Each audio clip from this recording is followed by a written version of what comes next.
Lovely to see you. And thank you for coming yesterday.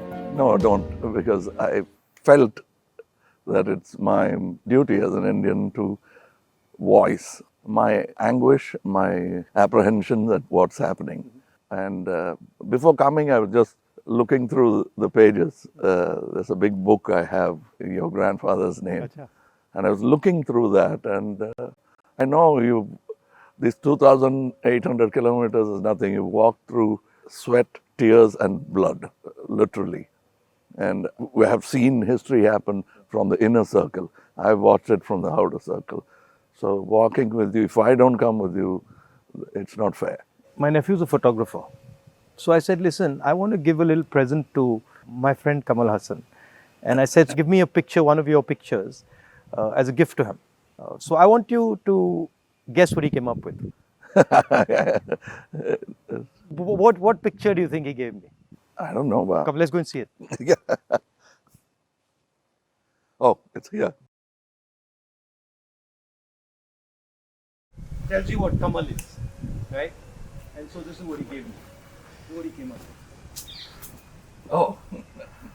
Oh, he shot this? He shot this, and that's for you, because it tells us your approach, your attitude to life, and the fact that you're a great Indian and a great Tamil. Thank you. And we're proud of you. Thank you. It looks nice, huh? Oh, lovely. I'm quite interested in how you see what is going on in India. Of course, an Indian person, but also a Tamil person, because the view from South India often looks very different. It is. Then the view from North I'm India. sure it is the same from Assam or Meghalaya. The same, exactly. At the capital. We forget history, and we are only agitated by the topical or recent happenings. I talk a lot about Gandhiji now. It is not right from the beginning. My father was a congressman, but my environment made me a bitter critic of Gandhiji when I was in my teens. My father did not say, he said, just read history. I think you're talking from today. Yeah, but today matters, is my question. He's a lawyer, and he didn't argue with me on this case. Around 24, 25, I discovered Gandhiji on my own. And over the years, exponentially, I've become a fan. And that's me, to explain myself. To actually correct yourself and say sorry, that's why I made Hey Ram, Right. a film where I played a parallel assassin, Wow. wanting to kill Gandhiji. And as he goes nearer to the person and the truth, he changes. Yeah. But it's too late. Somebody else does the job that he wanted to do, but he had changed his mind. That's the story of Hey Ram. So you came up with the idea? Yes, that is my way of saying sorry to my Bapu. Excellent. That's quite a sort of sophisticated, intelligent way of looking at the problem. Yeah, because I have to take the onus of all the crimes, including what happened in your family. We let it happen. But I think inside what you're saying is hatred is actually blindness and misunderstanding. Yes, and the worst form of criticism is an assassination. I think that's very cheap. And It's a coward. A coward does that only because he has no other way to fight. But that cannot be the answer. So what's your view then of the violence and the hatred that is being spread in the country? I mean, I view it as a consequence of the fear that is being spread in the country. No, this is actually a synthetic, reproduced, manufactured thing. I don't think so, because go into Kerala, more than Tamil Nadu, you will find amity prevails. Unless you doctor it. You can do it from either side. I think there are more sides to it than just Hindu and Muslim. We have to look at all that and understand that this country will flourish only with this plurality. As a person who loves Tamil Nadu, loves the Tamil people, whenever I go there, I try to understand slightly better, what exactly is the Tamil idea, right? And so as somebody who, is looking at it from far, What does it mean to be Tamil? I know that the Tamil language is very important, but what does it actually mean? It means the same as wanting to be a Maharashtrian Yeah. or Telugu or a Malayali. We all have a pride, but I must say something about Tamil Nadu. They always feel that it's an island with parochial mindset and language chauvinism. Everybody is proud about their language, but I can tell you, you can go to a village, any village or town, my town, and just stand in the middle of the road and shout Nehru. A dark man will turn around, Yeah. or he'll say Bose. Yeah. Somebody will turn around and he doesn't look anything like Yeah. Nehru ji or Bose ji. And they'll turn, you'll find Gandhi, many Gandhis. That is the mindset. And at a particular point, they felt there was apathy from the center. That happens every time. It will happen with every government. They are now unhappy with what is happening now. But that's not permanent if you could approach it like you're doing it now. The reason why I want to celebrate your walk is reaching out to the people and lending the ear instead of standing on a podium and lecturing. Yeah. That's commendable from your side. But my experience when I go to Tamil Nadu, right, is that they express themselves in a very passionate, it's different expression. So if you go to Maharashtra, people show affection, but the way the Tamils show affection is something completely different. I get that feeling when I go there, and I always wonder, what is that exactly? How does it, why such strong affection or strong expression or so passionate? It's part of the culture. It's a very old culture, and they've seen wars, they've seen battles, they've learned a lot from Jainism, Yeah. Buddhism. Yeah. It's a mixture of everything. That kind of affection was enjoyed by Kamaraj, Yeah. MGR, all those leaders. They are moved to tears, Yeah. laughter, screaming when they see the man of the. I think around the country it's like that with variations. And also the Tamil language is very important to them. Yes, I think even non-religious, godless people celebrate Tamil and worship Tamil. So you said you're doing this fashion business, and so you know a lot about what is going on in the rest of the world. How do you see the United States, China, these countries? Where do you see India's place in all this? Nowhere less than them, Yeah. but we should walk the talk. Yeah. Like you're doing, every Indian must walk the talk. I want to be, or simply resigning yourself to calling it a third world country. Yeah. You can't do that anymore. That's blasphemy. And you said in our earlier discussion that production has a lot to do with it. The ability to produce something and Yes. sell it outside India, not just in India. Yeah, we can't have a toddy mindset because you can't bottle it. It has to be had Right. then and there. We are in G20 not because of one government, successive governments. And whatever good they could do, that has accumulated and come to this day. So we are aware of that. And you were talking about China. I want you to say more. The security of the country, both internal and external. Yeah. Your opinion on it. I was speaking to some ex-servicemen the other day, and I was mentioning to them that security today in the 21st century, it's not good enough just to say, okay, what do our borders look like, right? Because security today has become a holistic thing. You don't necessarily get attacked from the borders. You can get attacked from inside. You can get attacked by cyber weapons. You can get attacked by, use of your media. So in the 21st century, one has to have a global view about security. And that's where I think our government has completely gone and miscalculated. We constantly hear about what is going on the border. And the fact of the matter is that China has taken 2,000 kilometers of our territory, square kilometers. And frankly, we haven't said anything. The Prime Minister hasn't said anything. The military has clearly said that they're sitting in our territory, but the Prime Minister said nobody has come. This sends a very clear message to China. And the message is, we can do whatever we want, and India will not respond, right? And in fact, in some of the conversations that they are having with our military, they're actually making the statement that, look, your Prime Minister himself has said we are not in your territory. So what is the conversation about? So that's one aspect of it. Yeah, to them it will look like we are whistling in the dark to allay fear. Yeah.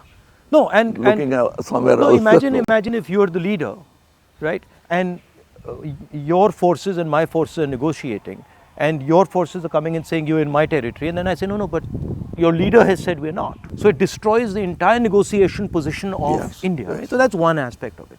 The second aspect of it is how conflict has been transformed, and conflict has been transformed because earlier you fought on a border, now you fight everywhere, right? So you fight by shutting down power stations, you can fight by attacking the railway system, you can fight by militarily attacking, you can And fight. the oldest trick is to Yeah. contaminate border. Yeah, so you can do that. So the single most important thing in the 21st century is that a country has internal cohesion, that there's harmony in the country, that people are not fighting, that there's peace in the country, and the country has a vision.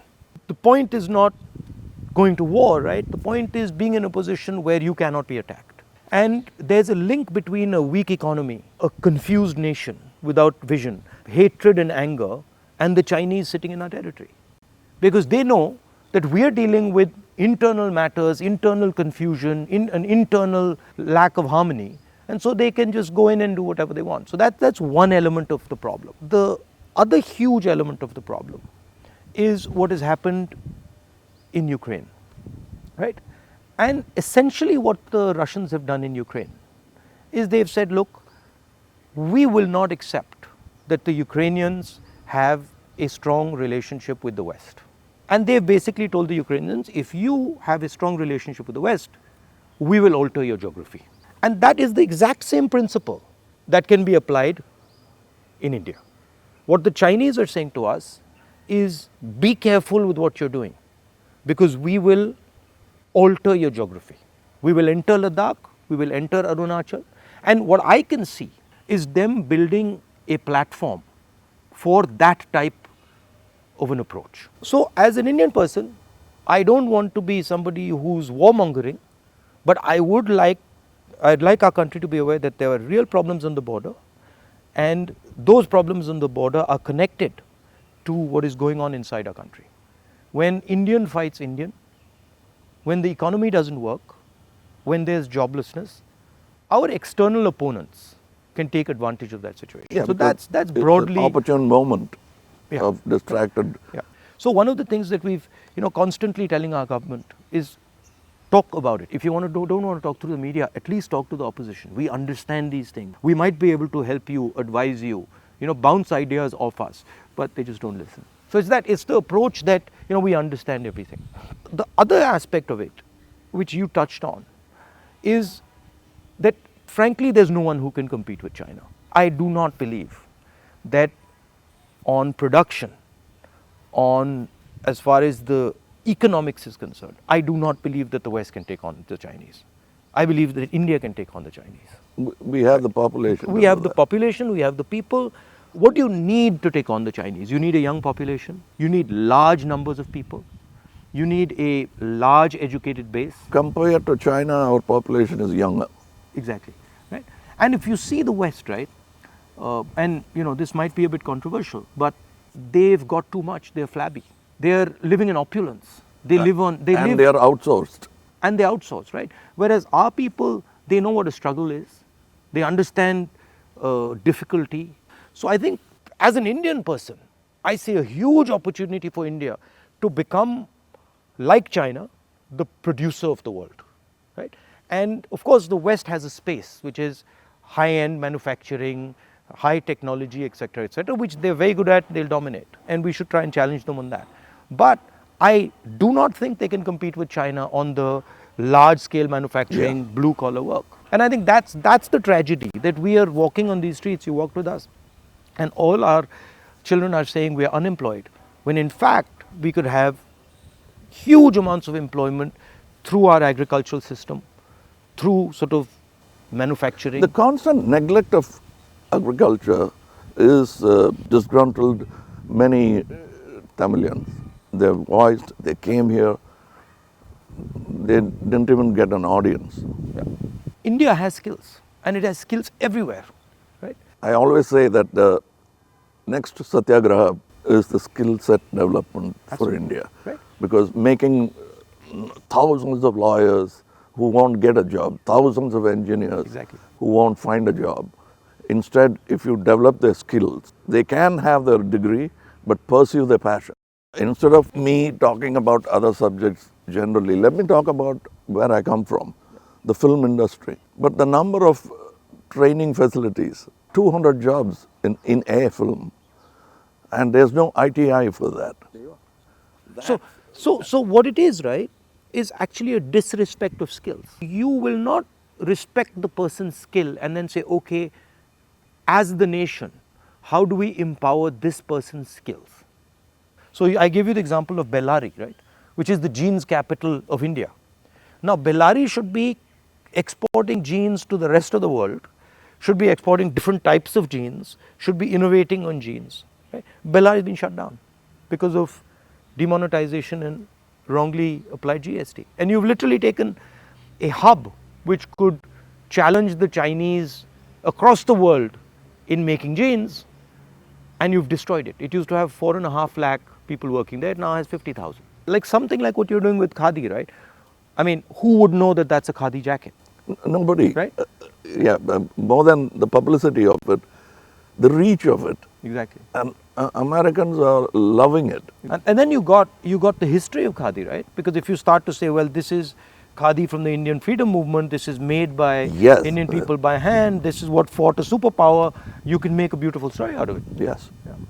And it's not done in a modern factory. Yeah. It's done by people sitting in villages and handmade. Exactly. You know, I'm very happy and honored to be sort of partnering with these people who've been neglected. They're almost on the verge of closing down and going back, thanks to GST. So how many people now are working there? We have not started a full-fledged tailoring system because we only have 12 outlets and we can supply with a number of tailors. But the number of weavers are many. Right. They are in Telangana, Karimnagar. We are sourcing it. We are going even to Kutch and other places so that we can bring India together. So that's but very nice. It was very nice of you to come, I must say. I with all the situation and the BJP and sort of the ability they have to coerce, I think it's also a brave thing. That's why I think that's why he gave he came up with that idea of the picture. It's not easy. I'm glad he thinks of me that way, but I still remember the speech by Gandhiji when he said, "Shake the lion's mane," for which he was incarcerated. So we have the strength and ability. But I'm happy that you're meeting people, practicing jujutsu, walking miles and miles and miles. It's nice. And because you're doing exactly what Gandhiji did, to understand the nation before fighting for it. No, it's quite a fantastic experience. I remember walking from Tamil Nadu into Kerala. It's completely different. Yeah. And as you said, it's changed, but then it's the same. So there's huge commonality and then there's huge difference. That's the individuality of it. That's the plurality that we should not lose at all. Yeah. And I think a lot of what we traditionally have is also the artisan, the small and medium person, the little clusters who have huge skill, but they are sort of hidden away, hidden treasures, so to speak. Yeah, I think it's very important that a government in position should bolster like farmers during the Gaja calamity. For them, after some time, party affiliations don't matter. The calamity that they're facing is the pain is the most important thing. It doesn't matter. And politicians always go and talk about the next election. And their trajectory is towards that, and that they don't like. They can't tend to take their eyes off it. Politicians. I find that. And I get criticized a lot, sometimes where they're like, oh, he's not election centric. I mean, I think of course, one has to fight elections, one has to be in politics, one has to take them seriously. But there's also another role of people. There's a role of bringing people together, of listening, of being affectionate. That role, I think, is a very important role. What we have done through our party is that simply sort of wipe the dust away from the Gram Sabhas and brought it back into, now it's happening because we are attending and now we want to take it into the towns. I think people should participate in politics, not necessarily electoral politics only. Exactly. But they must have a firm say that politicians will have to understand it's not all about number crunching, that they'll have to answer certain things. And people should also feel that I can vent or complain. I can say something, and politicians should also feel that I can take some punishment. He's shouting at me, okay, no problem. I did something wrong. I go and listen to what he's doing, what he's saying. I think that's, people don't like criticism. I think criticism is a good thing. I think we are a very young democracy still, in spite of 75 years. The reminiscence of the monarchy is still in our mind. Yeah. No, that's a profound thing you've said. It's true.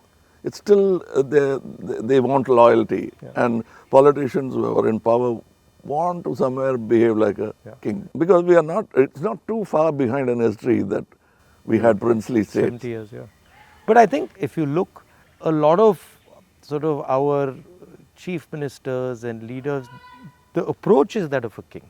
You look, you're like unilateral decisions. I will do whatever I want, not taking into account what people feel, not listening. I think there's quite a lot of that. Yeah, and they are offended when you call them a civil servant. Yeah. I'm not a civil servant. I'm in position, I'm in power. But that's what we are ultimately. It should be a position of honor rather than position to usurp. Yeah. The trustee idea of Mahatma Gandhi.